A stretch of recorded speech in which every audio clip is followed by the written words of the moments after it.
Ito, meron na naman tayong kitchen waste materials dito. Mga pinagbalatan ng vegetables. Meron pang saging. Ito iniipon namin. Dami na naman ito. Yan, dami. May mga balat dito ng iba-ibang prutas. Ang tawag natin dito sa pagpapabulok ng mga waste materials, mga nabubulok na mga bagay ay composting. Compost tayo, gawa tayo ng organic fertilizer. Ginawa ng daga, may daga pala rito. Ano? Bali inano yung compost natin dito. Pinakailamanan. Hinalukay, nalukay ng daga. Ilipat na lang natin itong mga ito sa carbonized plastic bag o grow bags. Kailan lang ay nagtanim tayo ng 2 luya sa container na ito. 2 ring luya dito sa container na ito. Dito sa maliit na container na ito ay nagtanim tayo ng onion. Ito, may dahon na, malaki na. May tanim din kaming kamuti rito sa maliit na container na ito. Pero ililipat din natin sa malaking container o dun sa plastic bag ba. Dito sa stray na ito, nagpunla tayo ng buto ng talong at hintayin natin tumubo. At paglilipat tanim tayo sa malaking bag o grow bag. Gawang chinang pang tanim ba? Pang 5 gallon na lupa. At ito naman ay may tanim na garlic. At ito ay may tanim na luya. Pero itong luya na ito ililipat din natin sa malaking bag ba. Pagtamnan na lang natin ito ng bawang. At itong luya na ito, dito na lang ito kasi medyo malaki na rin itong plastic na pinagtamnan. Maluwag na rin sa kanya. At obserbahan natin ang pagtubo nito dito. Sa maliit na container na ito ay may tanim tayong kamote. Pero mababa at palit lang itong container na ito. Kaya itong mga kamuting tanim natin dito, ililipat na rin natin sa isang malaking bag ba. Mas nakakaluwag sa kanilang pagtubo at paglaki. May mas malaking espasyong lupa at makakapang-ugat sila ng maigi. Mataas ang lalim. Ngayon itong mga tinanim natin dito sa maliit na container, itong mga luya, transfer natin, ililipat natin dito sa mas maluwang ba, dito sa mas malaking bag o grow bag para makapang-ugat silang maigi at magbigay ng ani. Siguro more than we expected na ani, di ba? Tingnan natin. Ito pang isa. Alisin din natin dito tapos ilipat din natin dito. Bali 2 yung itatanim natin dito.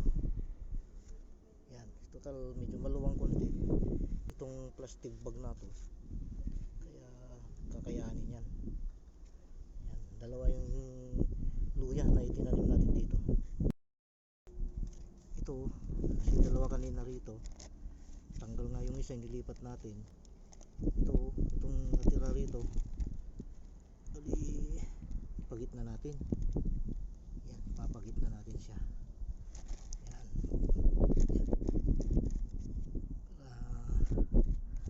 sa kanya na lahat yung espasyo ba ng maliit na plastic na ito na pinagtamnan sa kanya.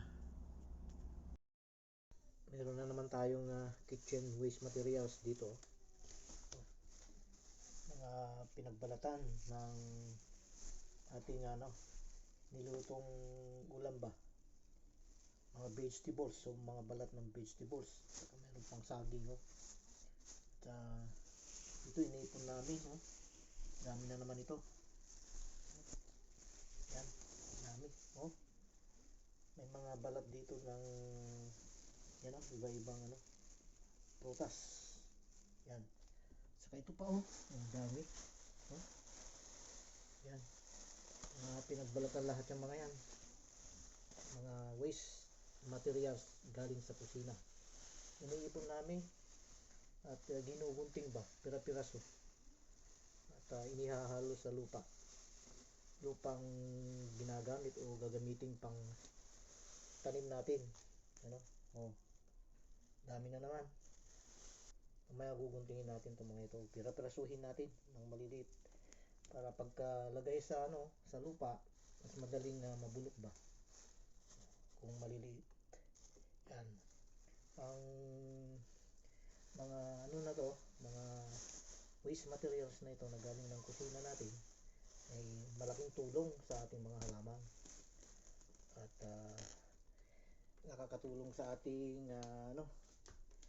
pangangailangan ba. Bis na bibili tayo ng fertilizer, organic fertilizers na lang ang ating gagamitin. Nagawa sa kitchen waste materials. Gaya nito. Di ba? Maging tulong. Yan. Kaya ipon-ipon tayo ng mga kitchen waste materials natin. Yung mga nabubulok ba na mga bagay-bagay na galing sa kusina natin. Di ba? Okay. Yan. Ang epektibong paraan ng pagpapabulok ng mga bubulok na bagay ba galing kusina ay yung paghahalo natin itong mga ito sa lupa na nakalagay sa container. Tapos ito ay ating takpan. Tapos pabayaan lang natin ito ng ilang mga araw. At paminsan-minsan ating buksan at wiwisikan natin ng tubig. Yun ang prosesong gagawin natin para mas madali kasi mabubulok yung ating compost. At pagkaraan ng ilang araw, matatawag na itong organic fertilizer na. DIY ba? Di ba? Yun. Pwede na nating hanguin, ilagay sa mga containers na pagtatamnan. O kaya ay direct na magtanim na lang tayo rito ng ating mga tatanim. O kaya ay pwede nating gamitin yun, ihalo natin doon sa mga containers na mayroon na tayong mga tanim.